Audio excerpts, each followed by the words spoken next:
If you're watching this channel, you probably want to make more money because you probably work in sales. And today we're going to unpack a few ways how you can stand out from the crowd. That's going to help you to close more deals, make more money, win more friends, and overall be more successful in your professional life.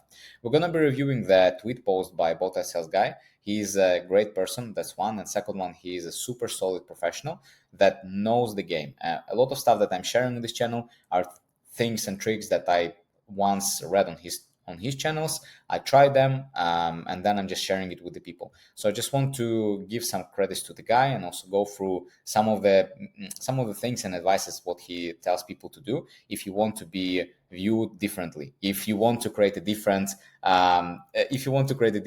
perception from your buyers on your persona, that they feel that you're not just a regular sales rep, that you are somebody that actually understands their problem and they want to making the deal with you. That's going to be the video for you. So the art of doing the opposite. First one, instead of talking about the weather in the beginning of the call, he typically tells people that he wants to be conscious of their time. Boom, you differentiate immediately. The person who is more conscious about time has higher status in the conversation in general. Instead of pressuring them with the upfront contact, everybody tells about upfront contracts like you need to do it and blah, blah, blah. He tells the prospect that he will need to ask a lot of questions, and at the end, based on their answers, he will make recommendations whether we should be working together or not. Easy. Instead of asking or annoying prospects for answers that can easily be found in Google, you do your homework. You need to prepare for the call and don't ask people something like, how many salespeople do you have? How many this, how many that? If you can get this information easily, Google it and prepare it for the call. Instead of talking about features and benefits, you need to keep the focus on the problems and the impact of the problems that the prospect will experience. So, and the impact of those problems. The main idea here is that a lot of salespeople just go and they just, they sell. They start telling about how great their service is and blah, blah, blah, blah, blah, blah, blah.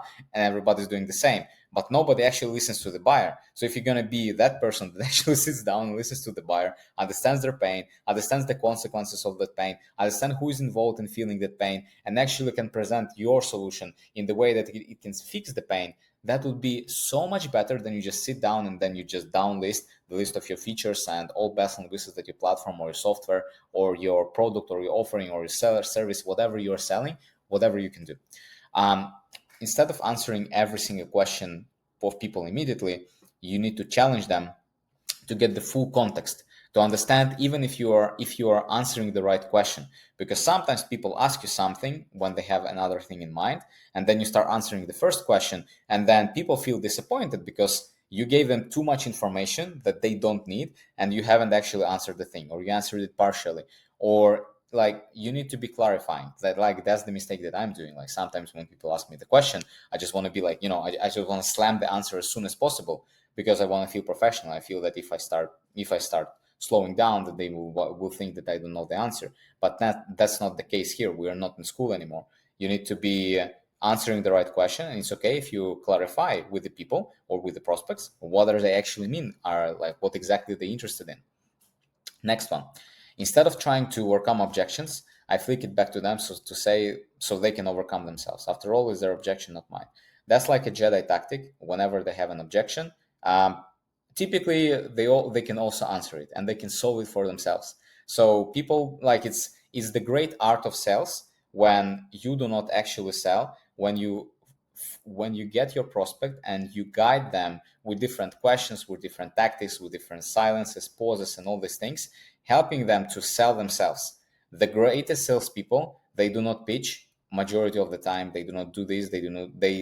What they do, they ask very good questions, and buyer does all the work. The buyer is selling themselves, and the salesperson is just navigating this internal conversation that the buyer is having with themselves. And then the buyer will tell, "Oh yeah, that's an amazing thing. I want to buy it." That's the top art of the art that you can even be looking for. Next one.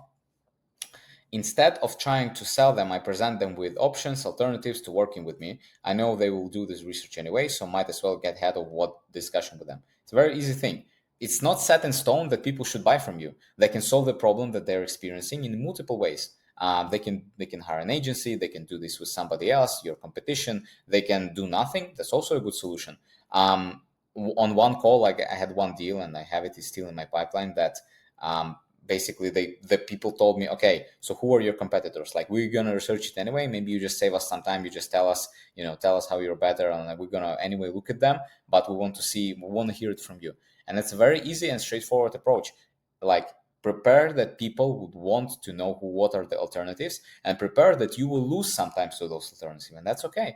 That's sales. Your job is not selling everybody who comes to you. Your job is choosing the right people and selling to them, like choosing the people that have the problem, that have the need in the service or in the offering that you have right now, and selling exactly to them, and not selling to 70% of the buyers that are coming to you, because they're not really buyers.